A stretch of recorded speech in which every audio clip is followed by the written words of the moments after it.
Thank you very much.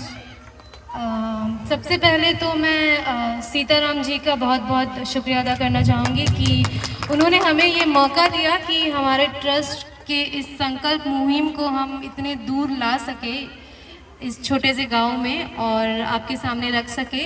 और हम चाहते हैं कि इस मुहिम को आप भी आगे बढ़ाएं, यही रोका नहीं जाए, ताकि हम देश के हर घर तक पहुंच सके, हर कोने तक पहुंच सके।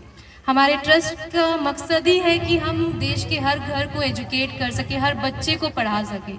लेकिन हमारे देश की जो बेटियां हैं वो आज भी घर में बंद है, पता नहीं क्यों, शायद सोसाइटी की वजह से। ये हमारे देश की एक सबसे अच्छी बात है कि हम जो बेटियां हैं खासकर इंडिया में, वो समाज के बारे में बहुत ज़्यादा सोचती है, सोसाइटी के बारे में, माँ बाप के बारे में बहुत ज़्यादा सोचती है, उनकी बातें मान लेती है। लेकिन ठीक है, माननी चाहिए, अच्छी बात है, बट अपने ख्वाब, अपने सपनों को बंद नहीं करना चाहिए।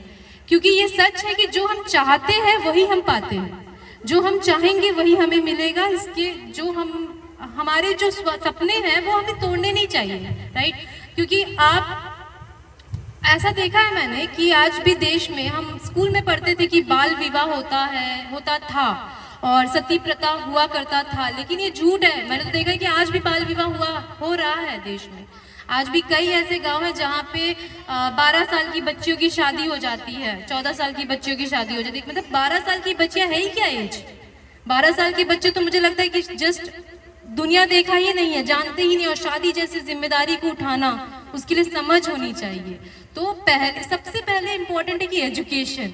हम दहेज के लिए पैसा जमा करते हैं। मैंने ये भी देखा है, कुछ दिन पहले हमारे सामने एक बंदा आया था, वो अपनी उसकी बेटी 10 साल की है और अपनी बेटी के लिए वो जेवर बना रहा है, दहेज के, मतलब शादी में देने के लिए जेवर बना रहा है। तो भाई शादी कब है उसे पता भी नहीं है, सोचा भी नहीं है, मतलब जाना भी नहीं कि कब होना है, पता भी नहीं, लेकिन जेवर आज से तैयार हो रही है, दहेज के पैसे तैयार हो रहे हैं। बेटी पैदा हो जाती है हमारे देश में तो दहेज का पैसा जमा होना शुरू हो जाता है। तो हम दहेज का पैसा जमा करने से अच्छा हम उसके पढ़ाई का पैसा जमा करें, है ना, ताकि वो अपने लिए कुछ कर सके। ना आपके माँ बाप आपके साथ रहेंगे जिंदगी भर, ना आपका पति रहेगा, और इनफैक्ट बच्चे भी नहीं रहते हैं एक वक्त के बाद। तो आप खुद रहेंगे, आपका एजुकेशन, आपका इल्म, आपका जो नॉलेज है वो जिंदगी भर आपके साथ रहेगा। आपका एजुकेशन आपके साथ है तो आप कहीं से भी शुरू से शुरू कर सकते हैं। कल शादी हो जाती है कम उम्र में तो क्या होता है कि फिर घर के काम काज, बहुत प्रॉब्लम्स भी होते हैं। कभी कभी ऐसा होता है कि पति घर से निकाल दे, तो आप कहाँ जाएंगे? आपके लिए आपका एजुकेशन एटलीस्ट आपके साथ रहेगा तो आप अपनी जिंदगी कुछ तो शुरू कर सकती है, किसी के दरवाजे में नहीं जाना पड़ेगा आपको। तो एजुकेशन सबसे इम्पोर्टेंट है। और पढ़ाई हमारे ट्रस्ट का ये मुहिम ही है कि पढ़ाना।